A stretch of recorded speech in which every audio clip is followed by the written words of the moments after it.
This is a video on commissioning a space heater. Here's the tools you're going to need. You need a manometer with a green dye in the water so it can be easily read. It needs to make sure it's on zero. A power point tester, a neon tester, the screwdrivers, 2 shifters, some soapy bubbles, a locking device on the appliance, and safety glasses. Safety glasses are crucial in gas commissioning.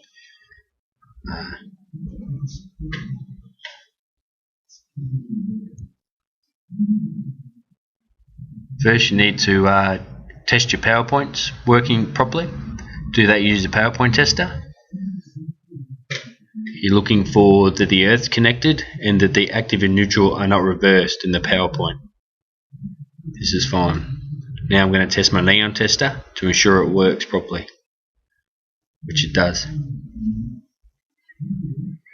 Now before you touch the cover of any appliance, you need to check it to make sure there's no stray electrical current in the actual appliance itself before it's plugged in. Now I'm going to purge the gas line, again testing with a neon tester to ensure there's no stray current in the line.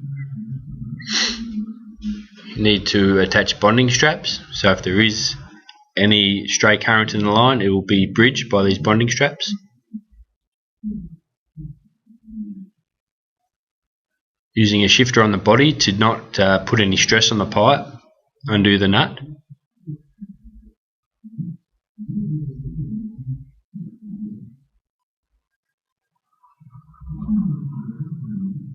And pulling the pipe well out of the way, you can turn the gas on, and this gets rid of any air-gas mixture and blows any swarf or grit that's in the line out, so it isn't blown into the appliance.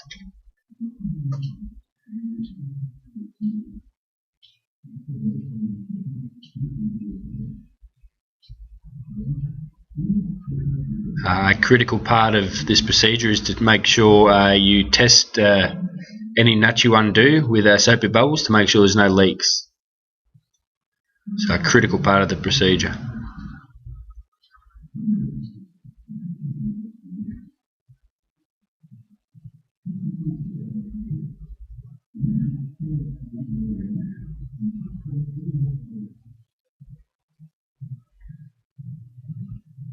Okay, now we're going to attach the manometer.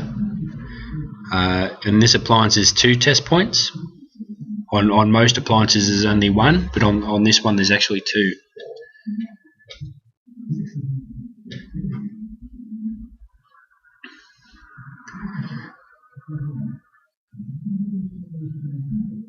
Yeah, the manufacturing instructions will always give you this information in the commissioning section. You need to ensure your manometer is in a place where it's not going to fall down or get knocked over.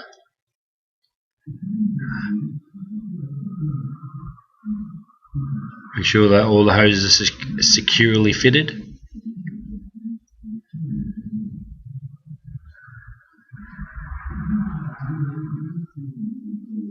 And there's no stress or strain put on the hoses which may cause them to come off during the commissioning procedure.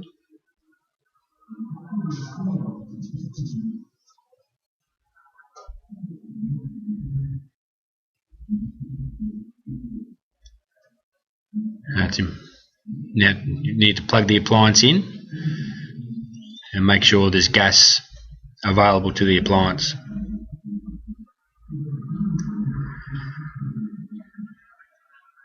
You need to ensure the dip switch here shown is set to the gas you're using. In this case it's natural gas. Now you can turn the appliance on.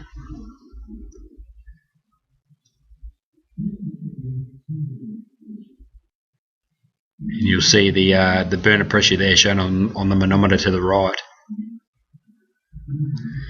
Now to set the pressures, working through the manufacturer's specifications, you push the SW5 to get into set mode, and then SW3 to look at the high pressure, into the low pressure. You can see there on the dial showing up low. And to actually be able to change this pressure,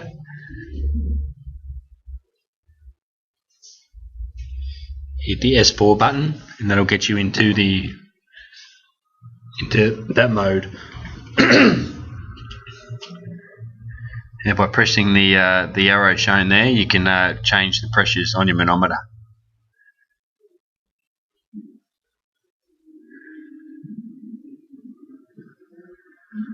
Notice on the manometer the pressure's changing as the buttons are getting pressed above.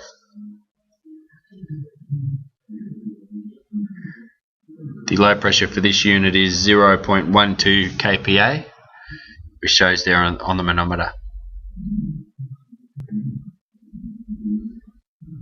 Now, so that's a low pressure set. Now we need to set the high pressure.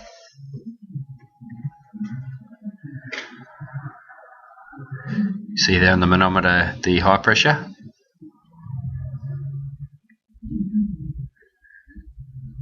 And the same procedure again, using the arrow buttons to increase or decrease the pressure on your manometer, the burner pressure. You see the pressure's moving there.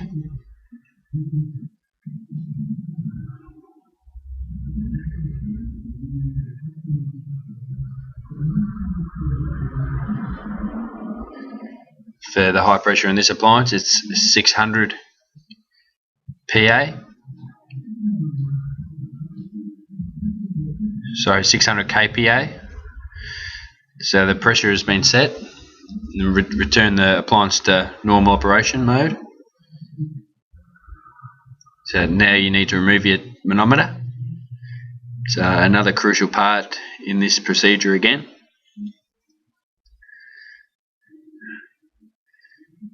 Put the test point screw back.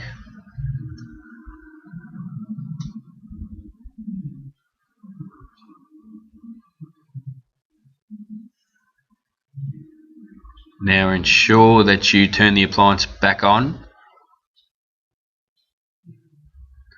after you've soaped your bubble tester, because there's no pressure behind that screw. The appliance needs to be on for that burner test point screw to have any gas behind it or any pressure behind it. Clean up, back up, explain the operation to the customer so they know how to use it, the operation of the clock and that. Ensure both test points are checked.